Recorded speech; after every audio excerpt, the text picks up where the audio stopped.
তো বন্ধুরা একটা ভালো খবর, তো আইডিওর কিন্তু অফিসিয়াল নোটিফিকেশন প্রকাশিত হয়ে গেছে অফিসিয়াল সাইটে। তো কিছুদিন আগে চ্যানেলে আপডেট দেওয়া হয়েছিল যে কিছুদিনের মধ্যে কিন্তু আইডিও ইন্ডিকেটিভ অ্যাডভার্টাইজমেন্ট কিন্তু প্রকাশিত হয়ে যাবে অফিসিয়াল সাইটে। তো সেই মতো কিন্তু বন্ধুরা অফিসিয়াল সাইটে প্রকাশিত হয়ে গেছে ইন্ডিকেটিভ এডিবিটি, ঠিক আছে। আপনারা অবশ্যই দেখতে পাচ্ছেন।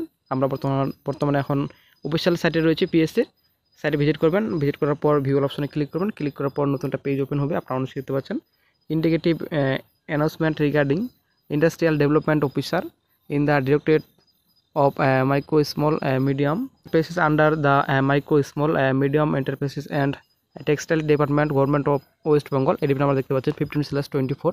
তো বন্ধুরা ভালো খবর, আইডিও কিন্তু অফিসিয়াল নোটিফিকেশন ইন্ডিকেটিভ এডিবিটি কিন্তু প্রকাশিত হয়ে গেছে অফিসিয়াল সাইটে। তো ভ্যাকান্সি আশা করার পর সকলে জানেন 100-র মতো ভ্যাকান্সি থাকবে, আশা করি আপনারা জানেন। তো কিছুদিন আগে ডেপুটেশন ছিল। তো বন্ধুরা আজকেও কিন্তু ডেপুটেশন হলো পিএসসি অফিসে, ঠিক আছে। তো পিএসসি অফিসে কী কী আপডেট পাওয়া গেছে, তো সম্পূর্ণ তথ্য কিন্তু আপনারা এই ভিডিওতে পেয়ে যাবেন। তো সঙ্গে থাকুন, ভিডিও সম্পূর্ণ দেখুন, শেষ পর্যন্ত দেখুন। চ্যানেল নতুন দর্শক অবশ্যই চ্যানেলটিকে সাবস্ক্রাইব করে দেবেন। পিএসসি অফিসে আজকে ডেপুটেশন ছিল, কী কী আপডেট পাওয়া গেছে, ক্লার্কশিপের ভ্যাকেন্সি কমবে না বাড়বে, নতুন যেটা এডিবিটি প্রকাশিত হয়েছে, যেটা পুরনো যেটা নোটিফিকেশন রয়েছে, তো সেটার ভ্যাকেন্সি কীরকম থাকবে, সম্পূর্ণ তথ্য আপনারা এই ভিডিওতে পেয়ে যাবেন। সঙ্গে থাকুন।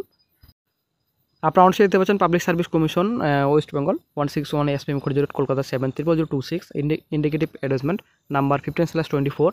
আপনারা অবশ্যই দেখতে পাচ্ছেন name of the post industrial development officer IDO, ঠিক আছে। তো 100+ কিংবা আপনাদের 100-র মতো কিন্তু ভ্যাকেন্সি থাকবে, আশা করি আপনারা জানেন। কিছুদিন আগে আপডেট দেওয়া হয়েছিল চ্যানেলে। তো আপনারা অবশ্যই দেখতে পাচ্ছেন প্লেস কলকাতা, ডেট 24/12/24 আপনারা দেখতে পাচ্ছেন। তো আজকে এই অফিসিয়াল সাইটে এইমাত্র প্রকাশিত হয়েছে। সবাইকে আজকে সবাই জানেন যে আমরা অ্যান্টি করাপশন স্টুডেন্ট ইউনিটির পক্ষ থেকে পিএসসি অফিসের ডেপুটেশন এসেছিলাম। তো দেখছেন, ভাবছেন পেছনে পিএসসি অফিস থাকার কথা, কিন্তু পিএসসি অফিস নেই, তার বদলে রবীন্দ্র সরোবর লেক আসছে। কেন মনে হচ্ছে হঠাৎ এই বিষয়টা? সেক্রেটারি স্যার আমাদের বললেন যে এসছিস লেকে ঘুরে যা, শীতকাল আছে, সেই জন্য আমরা আজকে লেক থেকে ভিডিও করছি। স্যারের কথা ফেলতে পারিনি, লেক থেকে ভিডিও করছি। তো প্রথমেই সৌম্যদা শুরু করবে ক্লার্কশিপ ও মিসলেনিয়াস পরীক্ষা শূন্যপদ এবং কোন অবধি ভ্যাকান্সি নেওয়া হবে, কোন তারিখ অবধি, সেগুলো সৌম্যদা শুরু করবে। ডেপুটেশন কপিটা ধরে সোজা করুন। আর সবাই একবার ডেপুটেশন কপিটা চেক করে নাও।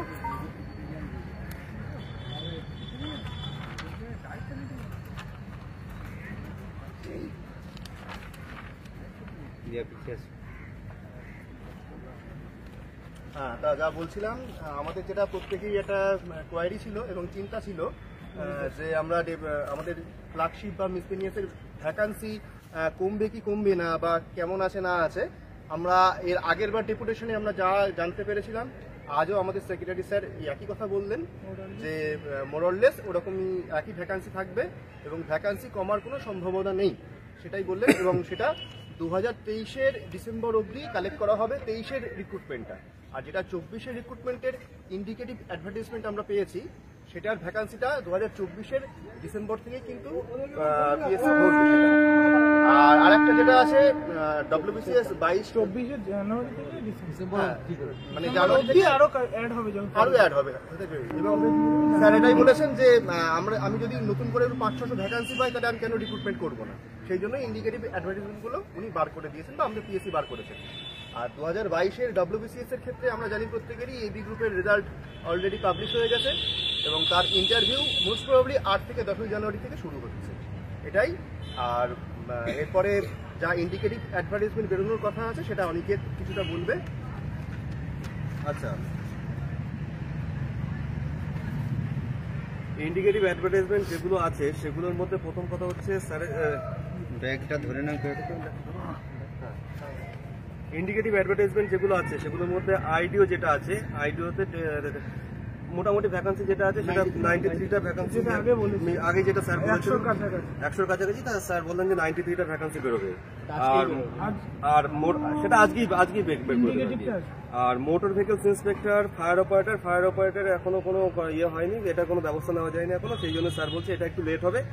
আর ওয়েস্ট বেঙ্গল ফরেস্ট সার্ভিসের যেটা বলেছিলাম স্যারকে আগেরবারও একবার রিমাইন্ড করে দিয়েছিলাম, সেটা স্যার বললেন যে এই মুহূর্তে কোনো ওয়েস্ট বেঙ্গল ফরেস্ট সার্ভিসের কোনো খবর নেই, যেটা গেজেটেড অফিসার যেটা। আর ওয়েস্ট বেঙ্গল ফরেস্ট মানে গার্ড যেটা আছে, সেটা বলছে সেটা ক্যালেন্ডার যেটা পাবলিশ করা হবে সেই ক্যালেন্ডারে দিয়ে দেওয়া হবে।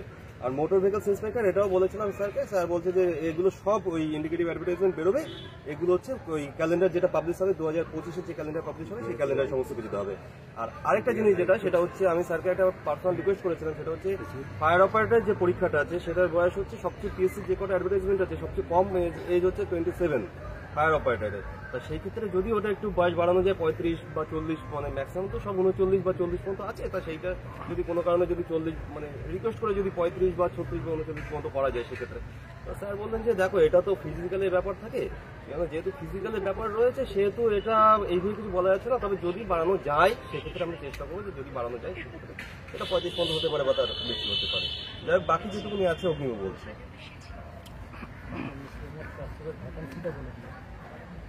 আচ্ছা, যেটা বলি সেটা হচ্ছে সৌম্যদা বললো ইয়ের ব্যাপারটা, যে ক্লার্কশিপ এবং মিসলেনিয়াসের ব্যাপারটা, সেটা ওই 23-এর যে ভ্যাকান্সি সেটা 23 ডিসেম্বর অবধি কাউন্ট হবে। এবং এখানে একটা প্রশ্ন বারবার চলে আসে যে 23 ডিসেম্বর অবধি আগে যা ভ্যাকান্সি বলেছিলেন কি তাই থাকবে?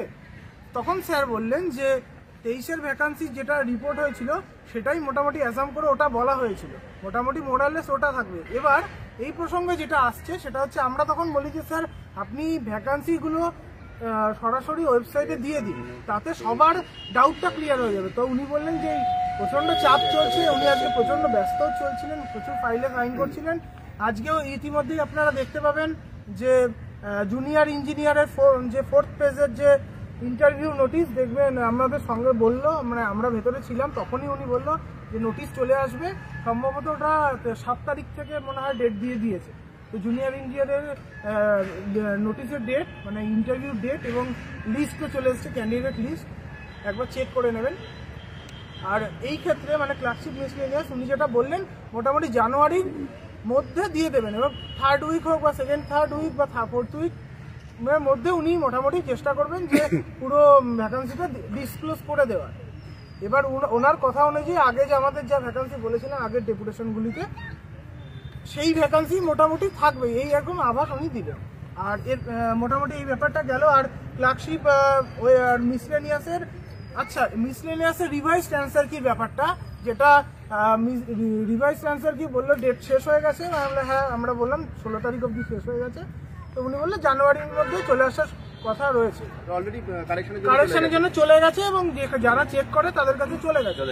আর ক্লার্কশিপের ওএমআর দেখা হচ্ছে, মিসলেনিয়াসের ওএমআর নিয়ে অনেকের ডাউট হচ্ছিল, ওনারা বললেন যে আপাতত যে পরীক্ষাগুলো আছে সবগুলোতেই ওনারা দেওয়ার চেষ্টা করবেন, স্ক্যান্ড ওএমআর এর কথা মিসলেনিয়াসটাও দেবেন বলেছেন। এবার পরবর্তীতে দেখা যাক কি করে, তবে ক্লার্কশিপটা তো চলছে, মিসলেনিয়াসটাও দেওয়া উচিত যেহেতু বিসিএস দেওয়া হয়েছিল, এটা হলো।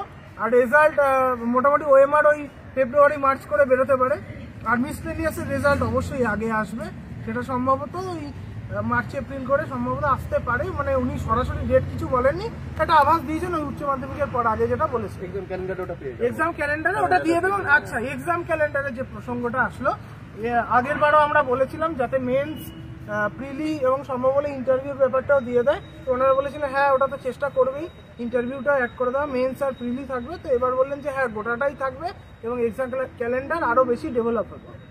তো এরপরের যে পয়েন্ট যেটা হচ্ছে আপনার ডব্লিউসিস ইন্টারভিউ সম্মত বলে। আচ্ছা, যে সিনিয়র সেকশন ইঞ্জিনিয়ার আর জুনিয়র ইঞ্জিনিয়ার যেটা, এই দুটো জুনিয়র ইঞ্জিনিয়ার আর সিনিয়র ইঞ্জিনিয়ার যেটা আছে সেই দুটো কবে বেরোবে বা কবে নাগাদ এগুলো বেরোতে পারে বলছে। সিভিল যেটা আছে, সিনিয়র ইঞ্জিনিয়ার যে সিভিল পোস্ট আছে সেটার ইন্টারভিউ চলছে, আর এর যে বাকি মানে কিছু পোর্শনের ইন্টারভিউ হয়েছে, হ্যাঁ সিভিল অ্যাসিস্ট্যান্ট ইঞ্জিনিয়ার যেটা আছে সেটার ইন্টারভিউ চলছে, আর কিছু জনের বাকি রয়েছে সেগুলো হচ্ছে জানুয়ারি মাসে হবে, ঠিক আছে। এটা অন্য জুনিয়র ইঞ্জিনিয়ার জানুয়ারি, সিভিলেরটা ইন্ডিকেটিভ, হ্যাঁ অ্যাসিস্ট্যান্ট ইঞ্জিনিয়ার সিভিলের indicative, civil assistant engineer indicative এটা এলো যেটা, হ্যাঁ এলো যেটা। আর হচ্ছে জুনিয়র ইঞ্জিনিয়ার যেটা সেটা হচ্ছে জানুয়ারিতে এদের কিছু ইন্টারভিউ আছে, বললাম যেটা ডিক্লেয়ার করেছে। আর বাকি ইলেকট্রিক্যাল আর মেকানিক্যাল যে ডিপার্টমেন্ট দুটো আছে এই ডিপার্টমেন্টের আপাতত স্যার বলছে কোনো খবর নেই, যেগুলো পরে যখন ভ্যাকান্সি আসবে তখন এগুলো নিয়ে ভাবা যাবে। আর আরেকটা জিনিস স্যারকে যেটা বলেছি সেটা হচ্ছে ডব্লিউবিসিএস, মিসলেনিয়াস আর ক্লার্কশিপ এই তিনটে পরীক্ষার মেনে কিন্তু ডেসক্রিপটিভ পেপার আছে। তাহলে এই তিনটে পরীক্ষা মেনে ডেসক্রিপটিভের সঙ্গে যেহেতু আগের বছরের ক্লার্কশিপ 19 ক্লার্কশিপ বা যাই হোক ডব্লিউবিসিএস এগুলো ডেসক্রিপটিভে কিছু কিছু ইয়ে দেখা গেছে, তারতম্য দেখা গেছে। তো সেই জন্য আমরা স্যারকে আবার একটু রিমাইন্ড করে দিলাম যে এটা কি খবর। স্যার বলছে যে এগুলো নিয়ে কোনো সমস্যা নেই, এগুলো হচ্ছে স্যারেদের একটা নোটিশ, মানে স্যারেরা ওটা আমাদের কাছে সেগুলো মানে কাউকে ক্যান্ডিডেটকে কাউকে আলাদা করে বলে না, এগুলো হচ্ছে ওই যারা এক্সামিনার আছে তাদের কাছে মানে ওটা বলে দেয় যে কি রুলসে খাতা দেখাবে, ওদের কাছে সমস্ত রুলস থাকে, এগুলো নিয়ে কোনো চিন্তা করার কারণ নেই, যারা যেরকম লিখবে সেরকমই নাম্বার পাবে স্যার বলেন। আর আরেকটা জিনিস সেটা হচ্ছে ওই আমাদের কারো হচ্ছে নাম বা ধরে খাতা তো এক্সামিনারের কাছে যায় না, তা আমাদের যে কপিটা মানে কেউ এক্সামিনারের কাছে যে খাতাটা পৌঁছাচ্ছে সেই খাতাটা যে কার সেটা কেউ বুঝতেও পারে